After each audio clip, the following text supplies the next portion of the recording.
SMA IT Al-Irsyad Al-Islamiyah adalah salah satu sekolah yang terdapat di Kota Purwokerto, Kabupaten Banyumas.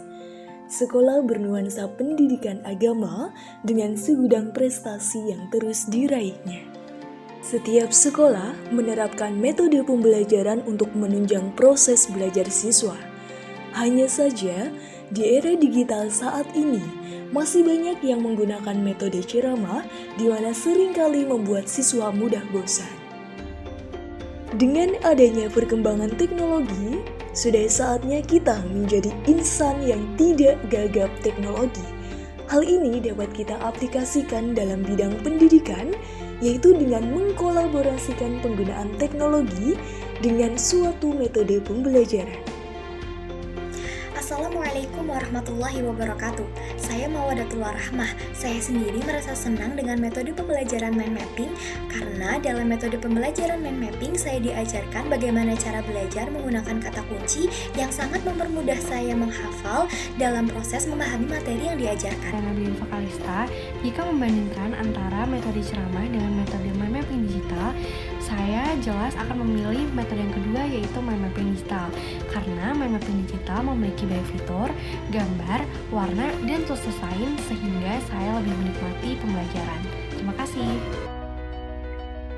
Sebuah metode pembelajaran yang dikolaborasikan dengan teknologi akan mendapatkan ketercapaian pembelajaran yang optimal. Halo Indonesia, Assalamualaikum warahmatullahi wabarakatuh. Di era digitalisasi saat ini, teknologi sudah menjadi bagian kehidupan manusia sehari-hari.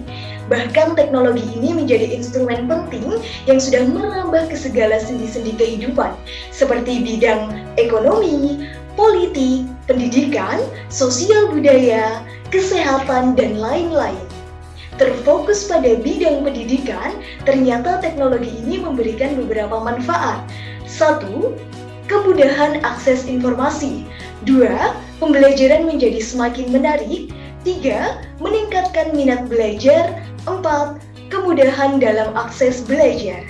Dengan itu, kami dari Universitas Negeri Yogyakarta, saya Agesti Hidayatul Hikmah dan dua rekan saya Putri Kinanti dan Tasya Rizkia yang bergabung dalam tim Golden Youth memberikan gagasan Digital Mind Mapping, metode pembelajaran digital sebagai sarana mempermudah pemahaman materi. Nah, permasalahan di sini adalah bagaimana efektivitas digital mind mapping dapat meningkatkan hasil belajar siswa karena pemahaman siswa yang meningkat. Dan dalam penelitian eksperimen ini terbukti bahwa digital mind mapping dapat meningkatkan pemahaman siswa yang berimbas pada meningkatnya hasil belajar siswa. Dan permasalahan utamanya adalah kurangnya pemanfaatan teknologi dalam suatu metode pembelajaran. Pemahaman siswa terhadap suatu materi akan berimbas pada hasil belajar mereka. Hasil belajar meliputi aspek afektif yang berhubungan dengan sikap dan value setiap individu. Yang kedua adalah aspek kognitif yang berhubungan pada pemahaman mereka terhadap suatu materi. Dan yang ketiga adalah aspek psikomotorik yang berhubungan erat dengan kemampuan keterampilan mereka. Menurut Sanjaya, metode pembelajaran adalah sebuah cara yang digunakan agar tujuan pembelajaran dapat tercapai secara optimal. Metode pembelajaran yang efektif haruslah terstruktur, terencana, dan sesuai dengan tujuan. Mind mapping adalah sebuah cara mencatat yang kreatif, efektif, dan dapat memetakan pikiran kita. Ciri dari mind mapping yang pertama adalah memiliki kata kunci, yang kedua adalah memiliki warna yang bervariatif, yang ketiga adalah memiliki garis-garis penghubung, yang keempat adalah memiliki simbol-simbol yang menggambarkan catatan kita, yang kelima adalah memiliki gambar yang akan membantu kita dalam mengingat materi. Lalu dalam perkembangannya, mind mapping sendiri awalnya tertulis secara manual. Namun karena perkembangan teknologi, Sekarang ada beberapa website maupun aplikasi yang menyediakan layanan untuk membuat mind map secara digital. Pembelajaran yang dilakukan di SMA IT Al-Irsyad Al-Islamiyah Purwokerto yang menggunakan metode ceramah. Maka dari itu, kami melakukan eksperimen dengan metode pembelajaran yang berbeda, yaitu metode pembelajaran dengan mind mapping yang kami lakukan pada kelas 10 IPA 2 dan kelas 10 IPA 3 pada mata pelajaran biologi sistem peredaran darah. Baik, untuk metodologi penelitian, di sini jenis penelitian yang kami gunakan yakni kuasi eksperimental design dengan bentuk desain kontrol grup pretest and post-test, di mana dalam desain ini terdapat dua kelompok yang dipilih secara random atau dua kelas, yakni kelas kontrol dan kelas eksperimen, di mana masing-masing kelas akan diberikan treatment yang berbeda. Tahap awal sebelum pemberian treatment yakni pemberian pretest pada masing-masing kelas dengan soal yang sama berbentuk multiple choice, kemudian dilanjutkan dengan penerapan metode pembelajaran mind mapping pada kelas eksperimen dan metode pembelajaran ceramah pada kelas kontrol. Lalu diakhiri dengan pemberian post-test pada masing-masing kelas. Untuk skema penelitian dapat dilihat pada tabel dan juga sudah terdapat keterangannya. Selanjutnya, populasi penelitian kami yakni siswa kelas 10 IPA SMA IT Al-Irsyad Al-Islamiyah yang dibagi menjadi dua kelas, yakni kelas IPA 2 sebagai kelas kontrol sebanyak 20 siswa dan kelas IPA 3 sebagai kelas eksperimen sebanyak 22 siswa, sehingga total siswa yakni 42. Adapun untuk sampel penelitian yakni untuk kelas IPA 2 sebanyak 18 siswa dan kelas IPA 3 juga sebanyak 18 siswa. Selanjutnya, teknik pengumpulan data ada kuesioner.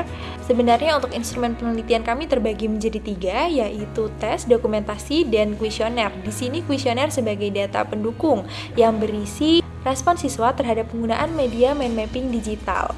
Tentunya sebelum kuesioner ini kami bagikan kepada siswa, kami telah menguji kelayakannya melalui expert judgment, yaitu oleh dosen Universitas Negeri Yogyakarta. Selanjutnya ada teknik analisis data, yang pertama paired sample t-test dan yang kedua independent sample t-test. Baik, di sini ada uji homogenitas kelas. Uji ini digunakan untuk mengetahui keadaan suatu kelas homogen atau tidak. Nah, di sini kami menggunakan data pretest untuk diolah dengan pengujian independent sample t-test dan diperoleh hasil dapat dilihat pada gambar. Nilai F variabel hasil belajar biologi sebesar 1318 atau lebih besar dari 0,05. Maka dapat dikatakan bahwa varians data hasil belajar biologi pada siswa kelas 10 IPA 2 dan kelas 10 IPA 3 adalah sama atau homogen, sehingga dapat dilakukan eksperimen. Selanjutnya ada uji perbedaan hasil belajar siswa. Uji ini digunakan untuk mengetahui ada tidaknya perbedaan hasil belajar siswa setelah menggunakan metode mind mapping. Pada tabel dapat dilihat nilai T sebesar minus 5,883, nilai signifikansi kurang dari 0,05 atau sebesar 0,000, maka dapat dikatakan bahwa HO diterima. Dari kedua nilai di atas menunjukkan bahwa terdapat perbedaan nilai pretest dengan nilai post-test sesudah penerapan metode mind mapping. Lakukan pengujian selanjutnya, yaitu pengujian pengaruh digital mind mapping dalam meningkatkan hasil belajar siswa. Di sini kita menggunakan independent sample t-test dan dapat dilihat nilai signifikansi total sebesar 0,002 atau kurang dari 0,005. Maka dapat dikatakan terdapat perbedaan yang signifikan antara kelas kontrol dan kelas eksperimen. Itu dapat dibuktikan dengan hasil pengujian, yaitu pada grup statistik.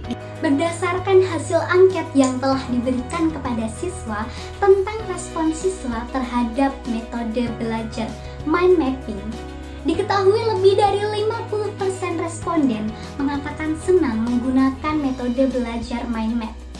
Dan mereka lebih mudah memahami materi dengan metode belajar digital mind mapping. Disimpulkan bahwa hasil belajar siswa pada kelas eksperimen yang menggunakan metode mind mapping mengalami peningkatan jika dibandingkan dengan kelas kontrol yang menggunakan metode ceramah. Selain itu, perkembangan teknologi berdampak positif pada bidang pendidikan. Sebagai contoh adalah metode digital mind mapping dapat digunakan sebagai metode pembelajaran yang disukai siswa dan juga memiliki efek positif pada pembelajaran. Sekian presentasi dari kami. Terima kasih. Wassalamualaikum warahmatullahi wabarakatuh.